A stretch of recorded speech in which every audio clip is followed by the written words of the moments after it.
Sir నిన్న నాకు Suresh Reddy sir గారు చేసి సార్ మాట్లాడి సార్ హరీష్ రావు సార్ ఇలా నంబర్ ఇచ్చేయండి, నేను మాజీ స్పీకర్ ని మాట్లాడుతున్నాను, పాల్గొండ మండలం మాది అని చెప్పి ఢిల్లీలో ఉన్నాను బాబు, మీ పాస్పోర్ట్ డీటెయిల్స్ పెట్టండి అని చెప్పింది సార్. అవును అవును, సురేష్ రెడ్డి సారే ఇప్పుడు ఢిల్లీలో ఉన్నాడు, మన ఇండియన్ ఎంబాసీకి మాట్లాడుతున్నాడు, ఎక్స్టర్నల్ అఫైర్స్ మాట్లాడుతున్నాడు. నేనే చెప్పిన ఎట్లా మన పిల్లల్ని తీసుకొచ్చుకుందామన్నా కొద్దిగా సీరియస్ తీసుకోండి అంటే పాపం సురేష్ రెడ్డి గారు వారు ఇప్పుడు ఎంపీ, మన బీఆర్ఎస్ పార్టీ రాజ్యసభ ఎంపీ, వారే సీరియస్ తీసుకొని ప్రయత్నం చేస్తున్నారు. అయితే ఇప్పుడు ఆ పెనాల్టీ ఏదో వేస్తారట జనరల్ గా, అది తక్కువ చేసి కొద్దిగా తక్కువ పెనాల్టీ వేసేటట్టు చేస్తే ఏదైనా కట్టి మిమ్మల్ని బయటకు తీసుకొచ్చుకుందామని ప్రయత్నం చేస్తున్నాము.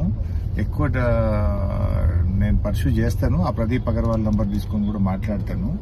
మీరు సురేష్ రెడ్డి గారితో ఫోన్లో టచ్లో ఉండండి, మెసేజ్ కానీ ఫోన్ కానీ, నేను కూడా టచ్లో ఉంటాను. వీలైనంత తొందరగా దానికి ఒక పరిష్కారం తీసుకుంటాం. పెనాల్టీ అంటే పెనాల్టీ కట్టేంత వెళ్ళలేదు సార్, ఏంటంటే 1 year అది ఇక్కడ కంట్రీలే లేదంటే ఎందుకంటే ఇతరులు వేరే కంపెనీలు ఉన్నారు సార్ మన తెలంగాణలో. పెనాల్టీ అనేది లేదు సార్, చాలా పోయారు, దాని ఉద్దేశంతో మేము అంటున్నాం సార్. అదే సార్ మాట్లాడుతున్నాం బెట్ట, పెనాల్టీ వేయొద్దనే మాట్లాడదాం. ఒకవేళ ఏదన్నా వేసినా తప్పది అనుకుంటే మేము గట్టానే తీసుకొస్తాం లేరా బాబు, తొందరపడి